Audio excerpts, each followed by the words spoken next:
Кожная машина абсталявана аўтаномным ходам до 20 кіламетраў, што дазваляе пашыраць маршрутную сетку без неабходнасці будаўніцтва новых кантактных ліній. Зарадка ажыццяўляецца падчас руху ад існуючай сеткі. Транспарт цалкам нізкападлогавы, што забяспечвае зручнасць пасадкі і перамяшчэння ўнутры салона.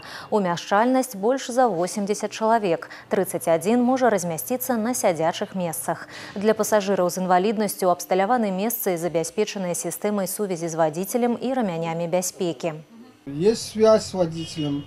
То есть он может мне позвонить сюда даже. То есть уже не надо выходить и спрашивать, до какой остановки, он сам уже тебе скажет, когда выходить. Пандусы удобные, все удобно. Новы транспарт ужо курсіруе па маршруце 20 і 28.